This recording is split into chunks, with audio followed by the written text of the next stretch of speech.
naging best trainer ako sa kanila. Nagtrabaho ako sa, yung Stanford 5-star hotel. Ang dami kong trabaho napasok bago ako naging teacher, nakapagtulong sa Australia. Kasi doon, hindi kailangan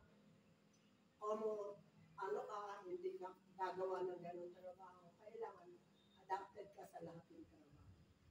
Ngayon, noong 2012, na-diagnose ako ng liver cyst. Ang doktor ko si Dr. Lightning. Sabi niya sa akin, every 2 months, sinisitiskan ako. Sinecheck niya na lahat. Nang malaon, hinihimatay na ako, dati ako hinihimatay, nawawala ako sa wisyo kasi yun daw aking, yung aking liver ay hindi na nakakapag-function ng mabuti. Ang aking sugar, tumataas na hanggang 500. Kaya ako, nawawala sa wisyo. Minsan, 2 araw, 3 araw, hindi ako nabigising. Doon ako ulitin, doon ako lumutod.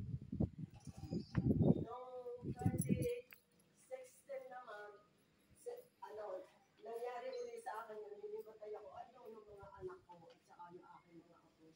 Dinala nila ako sa, Royal Adelaide Hospital. Tapos, napagpasya ng mga doktor na operahan ako. Inoperahan nila ako, pero hindi nangyari yung gusto nilang mangyari. Ang aking cyst ay malaki na, kaya hindi nila matanggal. Sabi nila, madudulog na rin yung aking atak. Pagka tinanggal yung aking cyst, 10 cm na. Pinabalik na lang ako nila nang after 5 days nung makauwi na ako sa bahay. Pinabalik ako. Kinausap ako, 2 doktor ako. Kumausap sa akin, sabi nila, there is good news and bad news. Ang good news, we have cleared all your body systems. But the bad news is we were not able to take out the cyst because it's 10 cm already. And they say, just do it this way. Eat the right food and enjoy your life. Hindi ko sinabi sa akin mga anak kasi ayaw ko mag-alala pa sila. Ang sabi ko, uuwi ako ng Pinas, doon ako magpapalakas. Saka hindi ko na kaya lamig dito, nasaktan dito. Pinayagan naman nila ako. Wala akong sinabi. Kahit doon sa mga apo ko, wala akong sinabi. Nung ako yung nakauwi na, ayun, ganun pa rin. Nababalita ng anak ko, mga anak ko, na hinihimatay pa rin ako. Isang beses, pinasundo ako sa anak kong bunso. Pinasundo ako ng paranay ko. Binalik ako ng Australia. Pero hindi rin ako napigil na bumalik ulit ng Pilipinas.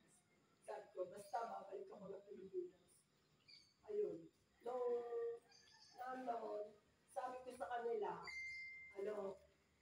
sana, dinadalangin ko palagi sa itaas. Sana ibigay sa akin ang tamang gamot na makakagaling sa aking karamdaman. Ay nagkataon naman tita ni Coach Anthony, best friend ko, may-ari ng sa Pasita School. Ay in-invite kami ng in-invite, sabi niya, banding-banding lang, kain-kainan, kanta-kantahan. Pagdating naman namin doon, gano'n nga, lumitaw ng bigla si Coach Anthony. Nag-present na siya ng singer. Sa kanya ko naalala siya. Utang ko sa kanila magkita. Pinakilala nila sa akin ang singer Grace. At ilang linggo ko lang naiinom ang singer Grace. Lumakas na ako, dati hindi na ako makakilata. Napakagaling ang project ko talaga. Hindi ako nakakakayat ng hanggang, hindi na ako nakakababa. Nagtutubog na ako.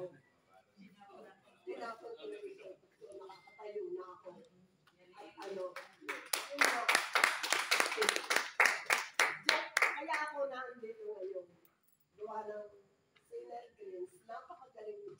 Ang galing na gusto ko ipakilala sa iba at sabihin sa kanila kung anong buti ang gagawa sa akin ng singer Grace. Dinugtungan ang buhay